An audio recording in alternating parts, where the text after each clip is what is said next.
नमस्कार। जैसा कि आपको बता दें कि आज महाशिवरात्रि के दिन शाम करीब 7 बजे इस समय रामपुर अघोरनाथ बाबा के हम मंदिर के बिल्कुल घाट पर आप कैमरे के माध्यम से देख सकते हैं। चारों तरफ बत्ती जल रही है, अंधेरा है, दिखाई कम पड़ रहा है, लेकिन इस समय हम घाट पर मौजूद है। हमारे साथ अभी आपको जुड़ेंगे लगभग कई वर्षों से ग्राम सभा के ग्राम पंचायत सदस्यों की लड़ाई लड़ने वाले राष्ट्रीय अध्यक्ष जी और राष्ट्रीय महासचिव जी। हम आपको जोड़ेंगे उनसे, उनके पीछे की कुछ कहानी हम आपको बताएंगे कि वास्तव में कहा जाए संघर्ष तो तमाम लोग करते हैं, लेकिन जमीनी हकीकत की बात किया जाए, जो जमीनी स्तर पर संघर्ष किया जाए तो ये अध्यक्ष जी और राष्ट्रीय महासचिव जी करते हैं। आइए हम उनसे जोड़ते हैं और जानने का प्रयास करते हैं कि वास्तव में जैसे कहा जा रहा है कि पंचायतें तो तमाम होती है, जैसे कहा जाए कि देश की सबसे बड़ी पंचायत सांसद होता है, उसके बाद विधायक, तमाम ऐसे पंचायत हैं, सबको व्यवस्था मिलती है, लेकिन कहीं न कहीं कहा जाए ग्राम स्तर के लोग चुन तो लेते हैं कि ये ग्राम के सदस्य हैं, लेकिन उनको किसी प्रकार का सुविधाएं नहीं मिल पाता है। उसीलिए आज कई वर्षों से संघर्ष करते हुए हमारे पास राम प्रसाद बिंदु जी जुड़े हुए हैं। राम बहादुर बिंदु जी जो कि पूर्व प्रधान रहे हैं और राष्ट्रीय अध्यक्ष जी भी हैं। क्या कहेंगे सर, आज जो है कि महाशिवरात्रि के दिन आपने बाटी चोखा का कार्यक्रम किया, लगभग कई लोग यहाँ आए, शिरकत किए, भोजन किए, और आज यहाँ से आप रामपुर गंगा घाट से क्या संदेश देना चाहेंगे पूरे देशवासियों को? सबसे पहले मैं धन्यवाद देना चाहता हूँ।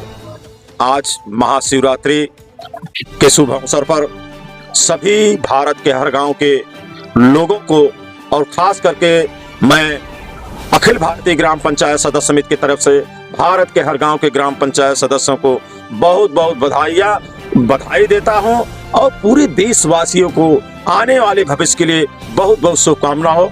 और इसके आगे यहाँ मैं खड़ा हूँ आप लोगों के बीच में।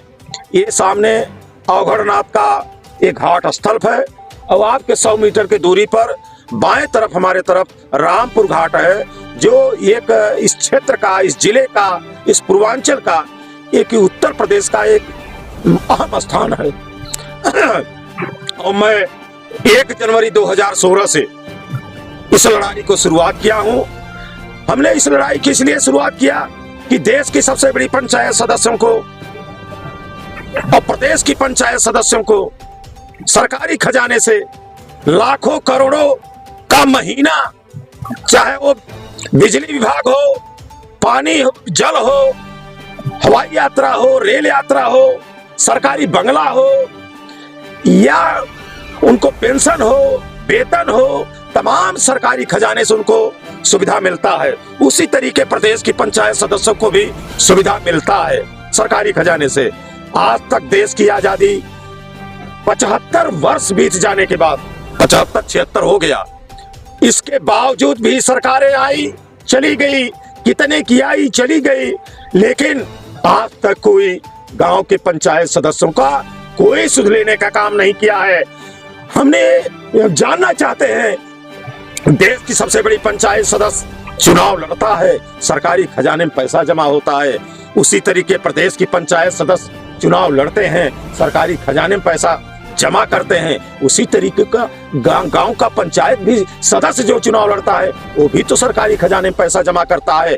वो सरकारी खजाने का पैसा का अधिकार बड़ी पंचायत सदस्य ले सकते हैं, प्रदेश की पंचायत सदस्य ले सकते हैं, गांव का पंचायत सदस्य नहीं पा सकता।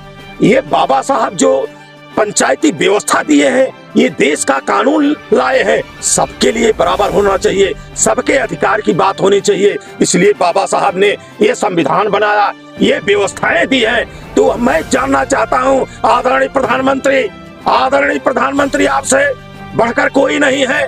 आप विश्व के एक ऐसे अस्तित्व पर जाने वाले हैं, ऐसे प्लेस स्थान आपका चयन होने जा रहा है। आप भारत के गांव के पंचायत सदस्यों को सुध ले लीजिए तो निश्चित रूप से भारत का हर गांव आपका मजबूती के रूप से दिखाई देगा, विश्व में प्रथम स्थान आप रहेंगे। मैं मुख्यमंत्री आदरणीय योगी नाथ को धन्यवाद देता हूं कि आपने इतना दिन हो गया, लेकिन गांव के पंचायत सदस्य आप लोग बड़े बड़े पद पर रहे हैं, चाहे वो एमपी रहे हो, एमएलए रहे हो, बड़े भी पद पर रहे हो, लेकिन गांव के पंचायत सदस्यों को कोई भी सुध लेने का काम नहीं किया है, कोई भी गल नहीं किया है।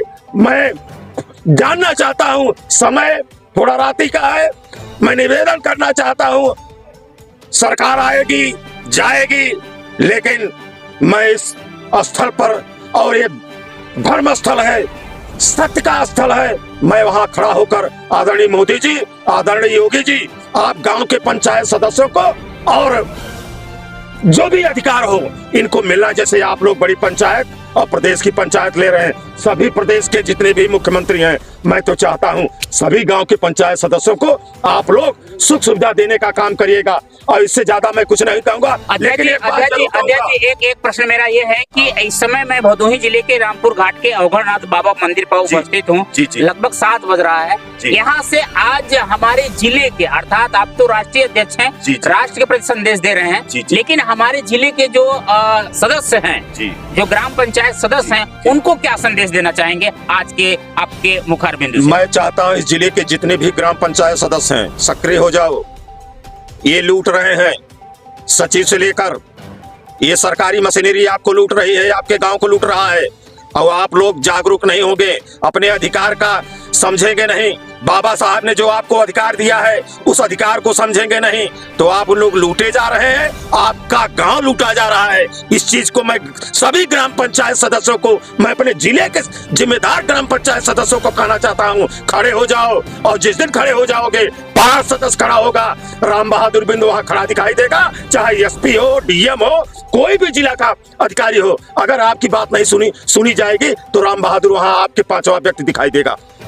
5 सदस्य खड़े होंगे, राम बहादुर बिंद जो है उनके हक की लड़ाई लड़ते रहेंगे। आइए इसी क्रम में हम जो है कि राष्ट्रीय महासचिव दिनेश यादव दादाजी, जो कि सामाजिक सेवा को लेकर के हमेशा तत्पर रहेंगे, आपने नाम सुना होगा और जाने होंगे, चर्चित वेद नाम नहीं दादा ब्रांड है। दिनेश यादव दादा से हम जुड़ते हैं, क्या कहेंगे आज के कार्यक्रमों लेकर के, और जो कोई भी जिला का अधिकारी हो, अगर आपकी बात नहीं सुनी जाएगी तो राम बहादुर वहां आपके 5वां व्यक्ति दिखाई देगा। 5 सदस्य खड़े होंगे, राम बहादुर बिंद जो है उनके हक की लड़ाई लड़ते रहेंगे। आइए इसी क्रम में हम जो है कि राष्ट्रीय महासचिव दिनेश यादव दादाजी, जो कि सामाजिक सेवा को लेकर के हमेशा तत्पर रहेंगे, आपने नाम सुना होगा और जाने होंगे, चर्चित वेद नाम नहीं दादा ब्रांड है। दिनेश यादव दादा से हम जुड़ते हैं, क्या कहेंगे आज के कार्यक्रमों लेकर के, और जो ग्राम पंचायत में सदस्य हैं उनके लिए आज के रात से आज शाम से क्या संदेश देंगे आप? बहुत बहुत धन्यवाद आपके चैनल को। जैसा आपके हमारे राष्ट्रीय अध्यक्ष ने बता दिया कि ग्राम पंचायत सदस्य को लेकर के तमाम लड़ाइयाँ लड़ी जा रही कई वर्षों से, 2016 से, लेकिन आज तक जो है प्रदेश में समाजवादी पार्टी की सरकार रही हो, चाहे प्रदेश में बहुजन पार्टी की सरकार रही हो, चाहे भाजपा की सरकार रही हो, चाहे कांग्रेस की सरकार रही हो, लेकिन कोई सरकार ने ग्राम पंचायत सदस्यों के बात के अधिकार के लिए नहीं समझा। लेकिन हमारे राष्ट्रीय अध्यक्ष राम बहादुर बिंद ने बीड़ा उठाया है, जब तक ग्राम पंचायत सदस्यों को अधिकार नहीं मिलेगा तब तक आर पार की लड़ाई लड़ती जा रही है। भदोही जनपद के तमाम गांव की, मैं पूरे देश की आवाज उठाने के लिए राष्ट्रीय अध्यक्ष राम बहादुर बिंद ने ठाना है। जब तक अगर भारत देश के बड़ी पंचायत में अगर लाभ मिल सकता है तो ग्राम पंचायत सदस्यों को अधिकार क्यों नहीं मिल सकता है, ये बड़ी सोचने की बात है। जैसा कि हमारे राष्ट्रीय अध्यक्ष ने कहा, डॉक्टर भीमराव अम्बेडकर साहब ने सबको अधिकार दिया है, सरकारी खजाने में सभी लोग पैसा भरते हैं, चुनाव लड़ते हैं, जीतते हैं, चाहे ग्राम पंचायत सदस्य हो, चाहे क्षेत्र पंचायत सदस्य हो, चाहे जिला पंचायत सदस्य हो, चाहे विधायक हो, चाहे सांसद हो। लेकिन आज बहुत चिंता की बात है जो कि ग्राम पंचायत सदस्यों का कोई सुनवाई नहीं हो रहा है, सदस्यों का सुनवाई नहीं हो रहा है। क्या कहेंगे जिला प्रशासन को लेकर के भदोही के? आदरणीय जिलाधिकारी महोदय से इस जनपद भदोही के सबसे मैं यहाँ खड़ा हूँ अवघड़नाथ मंदिर रामपुर घाट, और मैं रामपुर अवघड़नाथ मंदिर पर खड़ा हूँ। यहाँ जब मैं खड़ा हूँ तो यहाँ मैं इस रास्ते से जब आया, मैं आदरणीय भदोही जनपद भदोही के मैं जिलाधिकारी को अवगत कराना चाहता हूँ कि एकदम इतनी आप एक दिन मैं चाहता हूँ जिलाधिकारी महोदय यहाँ आकर आप स्वयं संरक्षण करें अपने, ये द्रव्य स्थान है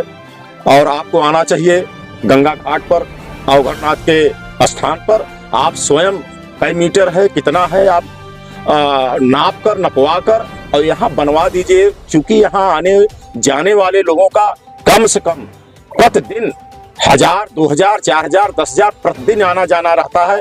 मैं आदरणीय जिलाधिकारी जनपद भदोही से अवगत कराना चाहता हूँ, इस जो मैं जहाँ जिस स्थान पर खड़ा हूँ अवघड़नाथ रामपुर घाट, यहाँ की व्यवस्था देख लें। यहाँ रोड नहीं है अवघड़नाथ बाबा के दरबार में आने तक। मैं पक्की रोड से छोड़ा हूँ, टोटल कच्ची रोड, और कम से कम 15 फीट 20 फीट नीचे जाओ, फिर 20 फीट ऊपर उठो, ऐसी व्यवस्था है। मैं चाहता हूँ आदरणीय जिलाधिकारी महोदय, मैं बार बार कह रहा हूँ, ये व्यवस्था दे दो, कल्याण होगा, सबका होगा। मैं यहाँ से चाहता हूँ ये, और बहुत बहुत धन्यवाद। जैसा कहा जाए दोस्तों कि पंडित दीनदयाल का सपना था कि भीड़ में पंक्ति में बैठे हुए अंतिम व्यक्ति तक सरकार की योजनाओं का लाभ मिले, और वही लेकर के राष्ट्रीय महासचिव जी और राष्ट्रीय अध्यक्ष जी निकले हैं। ग्राम के सबसे कहा जाए कि प्रतिनिधि होता है, ग्राम पंचायत का जो सदस्य होता है, सबसे छोटा और सांसद तक सबको बराबर का हक मिले। आप देखते रहिए भदोही से राम कुमार वर्मा की खास रिपोर्ट।